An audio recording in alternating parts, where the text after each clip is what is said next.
Hello and welcome to our presentation, Why Economic and Geopolitical Conflicts Happen in the South China Sea.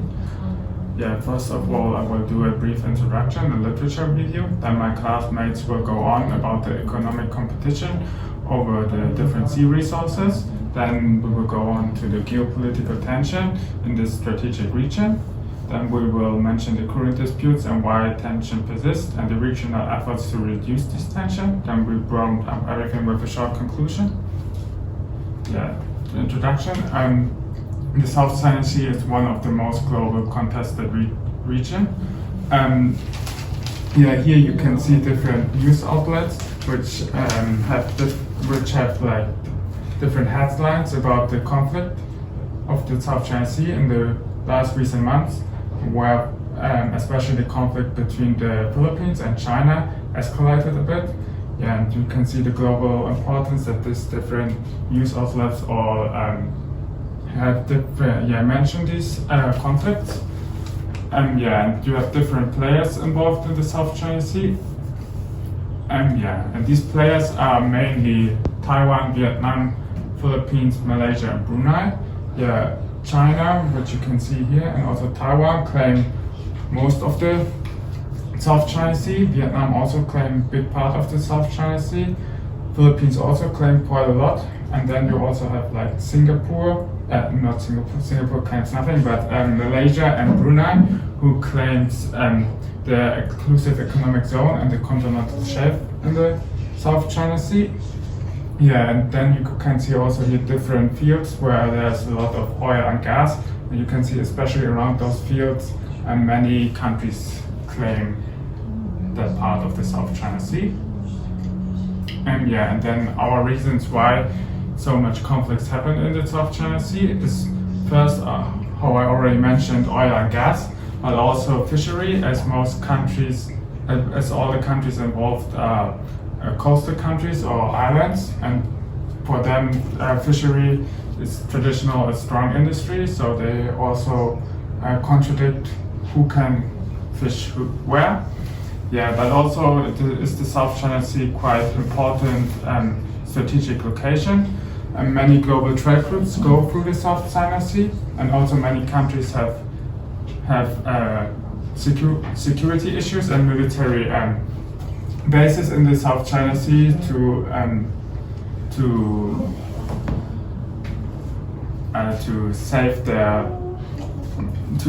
secure their national security. Another reason why conflicts happen are the different historical claims. For example, the Nine-Dash Line from China, and also national sentiments play a role in the South China Sea, especially for Vietnam, Philippines, and China. One example for that is in 2014, where China did some oil rigs in the South China Sea, and this then triggered anti-Chinese protests in Vietnam. Now a short literature review about the most important literature that we use. One is from Nguyen and Nguyen 2025, the Indo-Pacific Geopolitical Epicenter. This report is mainly about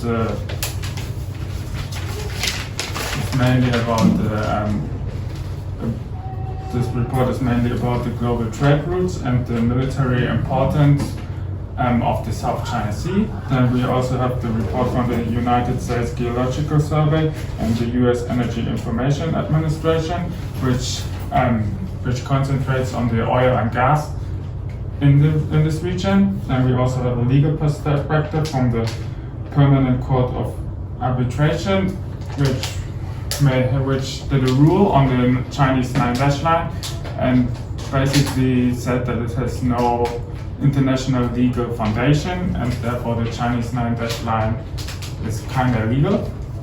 Then we also have the Asian Maritime Transparency Initiative, which focus on China's military and naval build-up in the region.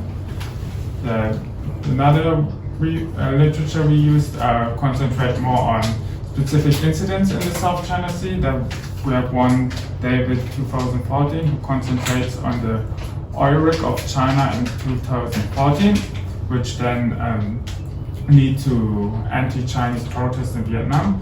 And we also have Decastro 2019, who highlights a boat coalition in the South China Sea. Coachman 2018 links the military expansion of China in the South China Sea to its global strategic goal to become militarily more powerful and stronger. Yeah, and all these different literatures offers a multi-angle perspective and give us a broader view of the conflict. Hello, I'm Henry, and today I will talk about the economic competition over the sea resources. The South China Sea is very important in global maritime region because it holds significant oil and gas reserve and crucial fishery. And several nations like Vietnam, China, the Philippines, Malaysia, Brunei, and Indonesia has overlapping economic zone. And this nation view this area is critical for energy, food, and national rights, leading to the dispute. So let's focus on the oil and gas. This is essential to many South China Sea disputes. And the region boasts rich offshore energy resources and driving competition. For example, we can see that around 3.6 billion barrel of oil and 40.3 trillion cubic feet of natural gas. And furthermore, up to 9.2 billion barrel of oil and 216 trillion cubic feet of natural gas is potentially discovered. But this well isn't an even share. For example, Malaysia reduced around 41% of the oil, while China reduced 66% of natural gas. This imbalance pushed the country toward contested exploration. So next, I will talk about the fishery is very critical as energy, providing 12% of the world fish catch. But the huge problem is resources are severely threatened by overfishing and illegal activities. Another point is fish stock have gone down to 5 to 30% of 1950 level in some areas. Some key species like grouper nearly sweep out in some regions, and the unclear boundaries overlapping enforcement zones lead to the frequent clashes. So, beyond the resource competition, the economic activities is used to assert the territorial complaint. This is a efficient occupation where drilling and large-scale fishing is presented as evidence of our country's sovereignty. For example, in 2014, China's Haiyan 9A1 oil rig in Vietnam claimed economic zone because major developments fall out. And another instance where Chinese virtual skin of Filipino boat in Greece Pang in 2019 is an area occupied by the Philippines for gas reduction. So this incident show how economic action becomes symbol of national ownership. And the next part, Chang will explore about geopolitical problem making the South China Sea continue a flashpoint. Hello, I'm Chang. I would like to talk about the geopolitical tension in the strategic region. And I will analyze in two aspects. First, about the global maritime trade, and second, about the military significance. Let's talk about the global maritime trade first. The South China Sea is served as an important route constituting like 21% of global trade in 2016, and therefore this region has handled 1/3 of the world maritime traffic with estimated 3.4 million per year.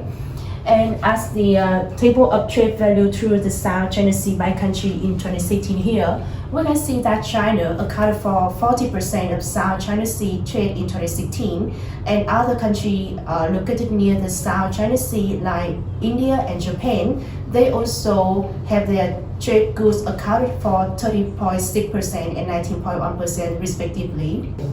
For the East Asian countries, the South China Sea is essential for the energy security, as 80% of China and 60% of Japan oil imports are transported through here. And this is left-hand side is the crude oil trade flow, and the right-hand side is the natural gas trade flow. According to the data, 43% of petroleum and 34% of the liquefied natural gas of global trade passes through this area.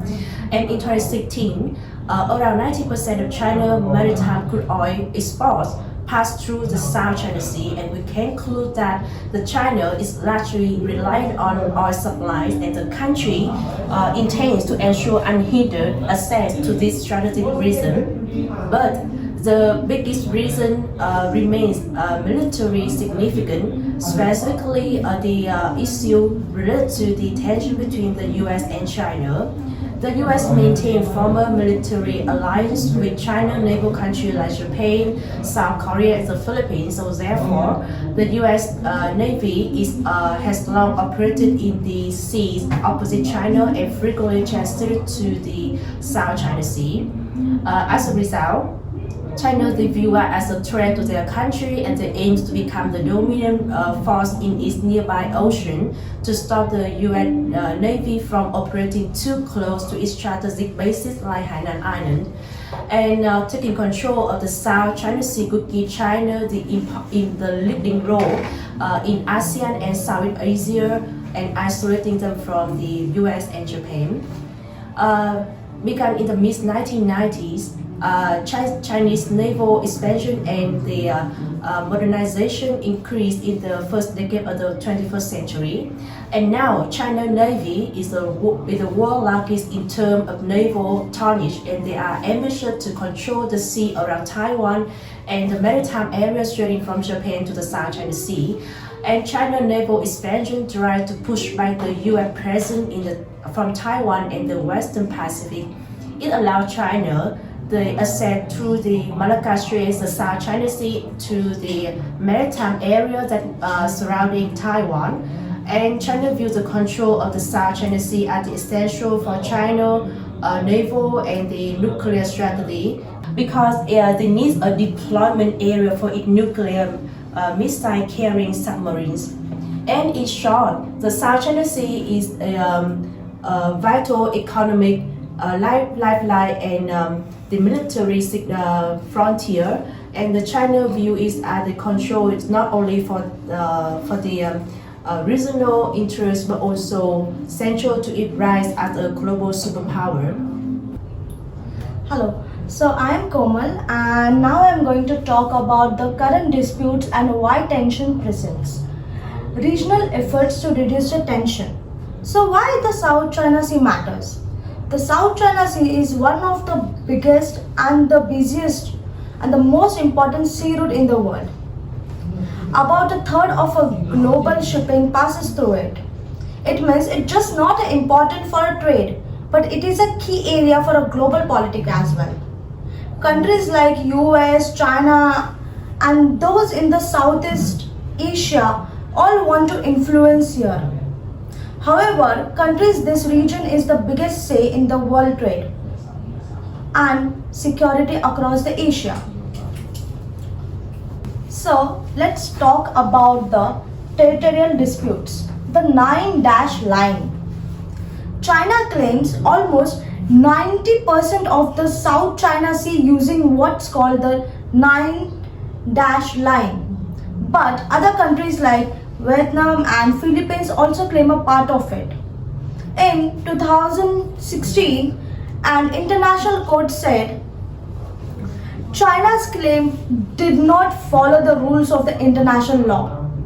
Still, China does not accept the ruling.